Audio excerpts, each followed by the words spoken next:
As the 19th century drew to a close, Newton's classical mechanics and Maxwell's electromagnetic theory seemed to be the twin foundations of an edifice of physics that would stand forever. But it was a forever that was destined not to last very long. What could have been missing? It certainly didn't seem like much at the time.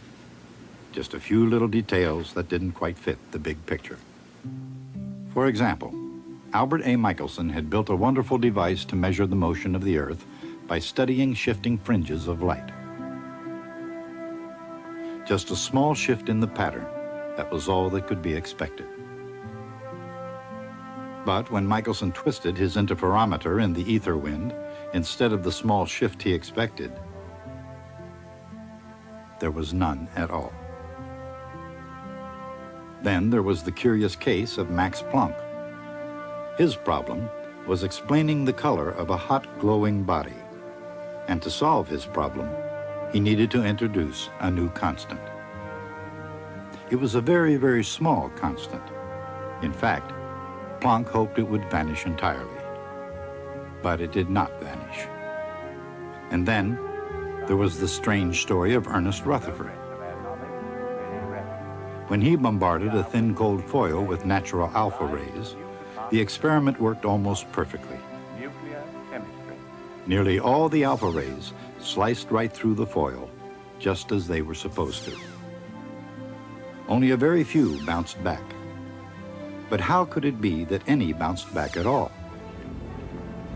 From these modest beginnings, the new revolution arose, and no one played a more powerful role than young Albert Einstein. In the world of physics, the year 1905 in the life of young Mr. Einstein, he would submit his doctoral thesis in that very year, would be remembered on a par with the year 1665. That was the year that young Isaac Newton fled to rural Lincolnshire to escape the plague in London, and completed perhaps his most important work. But unlike Newton, who used his peaceful respite to find the answers to the revolutionary questions of the past, Albert Einstein, in 1905, made discoveries that really got the new revolution going.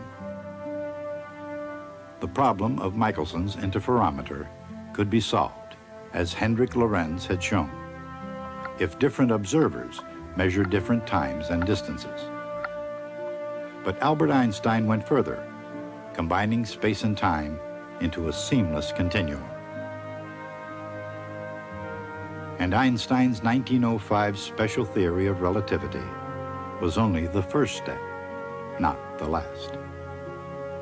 Seeking to explain the age-old mystery of the law of falling bodies, Einstein would later conclude that space itself, or rather space-time itself, was curved, giving a new twist to the law of inertia. A new explanation of the force of gravity and a new